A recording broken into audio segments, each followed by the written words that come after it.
नमस्कार, अस्सलाम वालेकुम, सत श्री अकाल, जय झूलेलाल। मैं हूं जी प्रेम अटलानी और आप देख रहे हैं हालात हाज़रा का प्रोग्राम हकीकत ये है। नाजरीन, हम लोगों के लिए एक बहुत बड़ी खुशखबरी है। गुजरांवाला का एक पंजाबी मुंडा, कह सकते हैं एक लिहाज से, क्योंकि उसका जो दादा था ही बिलोंग टू गुजरांवाला नाउअडेज इन पाकिस्तान, ऋषि सुनक। वो कल उसे कंजर्वेटिव पार्टी इंग्लैंड की जो है उसका पार्लियामेंट्री पार्टी का लीडर चुन लिया गया। अब वो बरतानिया का नया वज़ीर आज़म बन जाएगा।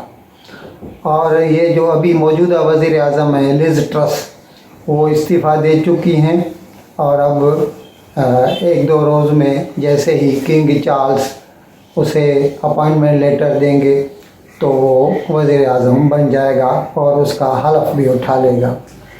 नाजरीन, इसका जो दादा था उसका नाम रामदास था। वो गुजरांवाला से ताल्लुक़ रखता था। 1935 में ये साहब, इनके जो वालिद साहब थे, वो गुजरांवाला से नैरोबी यानी कीनिया, ईस्ट अफ्रीका को चले गए और वहाँ पर इसके वालिद साहब डॉक्टर का काम करते थे और इसकी वालदा एक फार्मासिस्ट थी।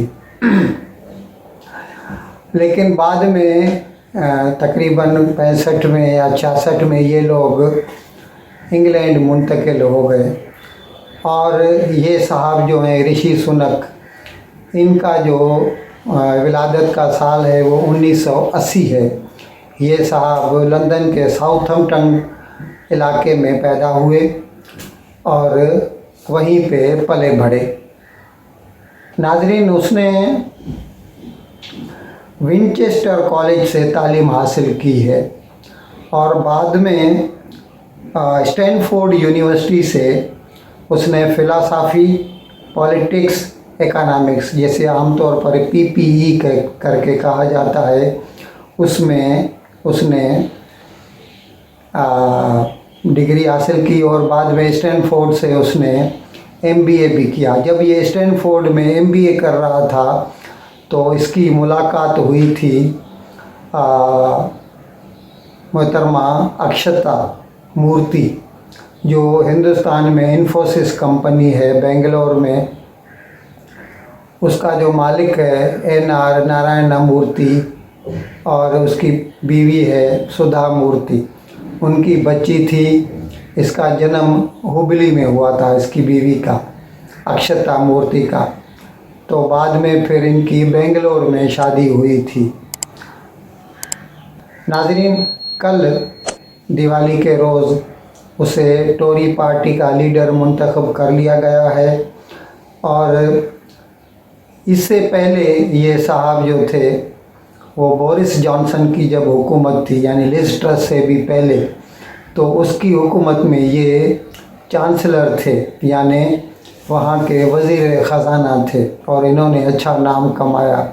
फिर जब बोरिस जॉनसन को इस्तीफ़ा देना पड़ा तो लिज ट्रस और इन्होंने, मतलब ऋषि सुनक ने, दोनों ने अपनी अपनी किस्मत आजमाई की, लेकिन लिज ट्रस जीत गई और वो वज़ीर आज़म बन गई। लेकिन उसके कुछ ऐसे गलत फ़ैसले हुए कि जिससे बरतानिया की मईशत एकदम तबाह व बर्बाद हो गई है। कुछ तो खैर कोरोना का असर है, कुछ यूक्रेन का भी असर है, लेकिन इसके गलत फ़ैसलों की वजह से भी शराब महंगाई, रेट ऑफ इन्फ्लेशन भी 10.5% तक पहुंच गया। तो इसीलिए फिर इसके ख़िलाफ़ जब आओ बका हुई तो फिर उसको भी इस्तीफ़ा देनी पड़ी और फिर जो है फिर से रेस शुरू हो गई कि कौन टोरी पार्टी का लीडर बनेगा। और फिर उसमें बोरिस जॉनसन ने पहले कहा था कि वो वापस आना चाहता है, लेकिन फिर वो रेस से हट गया। और फिर दूसरी एक साहिबा थी मॉर्डेंट जो है, उन्होंने भी कोशिश की, लेकिन परसों उन्होंने भी अपना हाथ वापस ले लिया।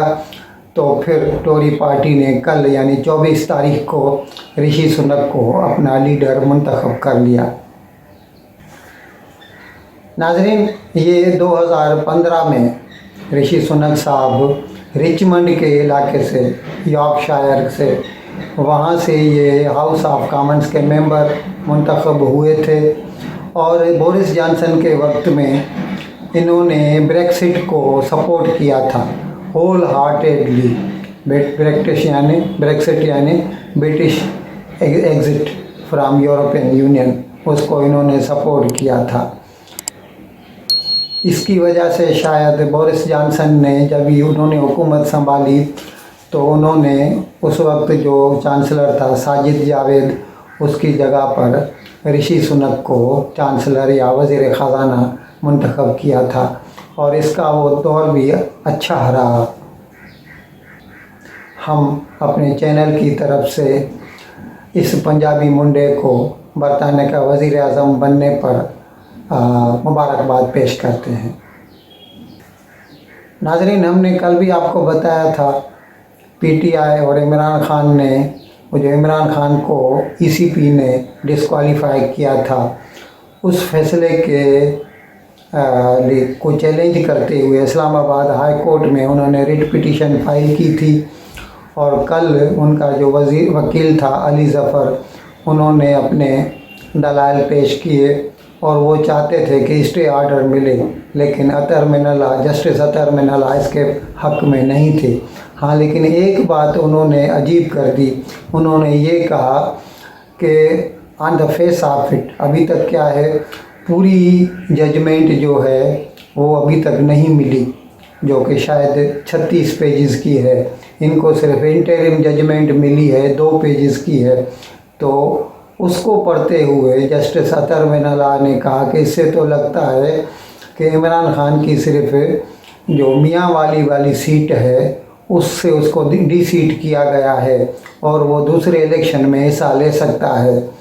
उन्होंने तो यहाँ तक कहा कि अभी जो कोरम एजेंसी की NA 45, वहाँ पर इलेक्शन होने वाली है, तो ये चाहें तो वहाँ से भी कंटेस्ट कर सकते हैं।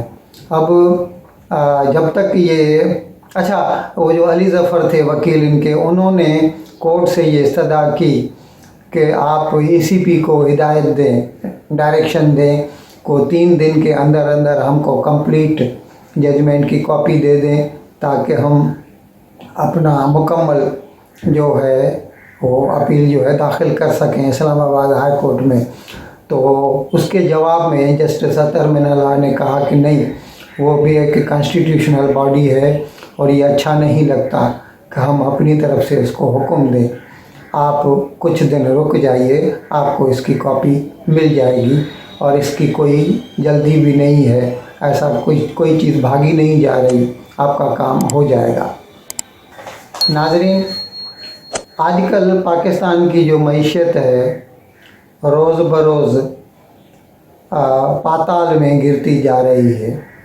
भले ही वो कहते हैं कि इसाक डार एक जादूगर है, इसीलिए मिफ्ताह इस्माइल को इस्तीफ़ा दिलवाया, इसाक डार को लंदन से बुलवाया, और इसकी उम्मीद में डॉलर जो है कम हो गया, रुपया महंगा हो गया, 213 रुपये तक पहुंच गया। लेकिन अभी जैसे जैसे वक्त गुज़रता जा रहा है, लगता है कि ये चीज़ जो है, पाकिस्तान की हालत इसाक डार से भी संभलने वाली नहीं है।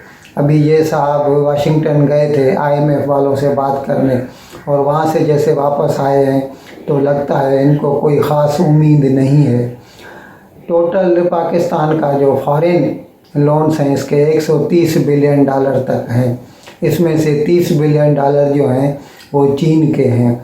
इस वक्त पाकिस्तान के जो फॉरेक्स रिज़र्व्स हैं वो सिर्फ 7.6 बिलियन डॉलर हैं, और भी इसमें से 3 बिलियन डॉलर तो सऊदी अरेबिया ने दिए हैं, और उनको स्पेसिफिकली इनको मना करके रखा है कि वो इसको इस्तेमाल नहीं कर सकते, सिर्फ फॉरेक्स रिज़र्व बताने के लिहाज से वो दिखा सकते हैं।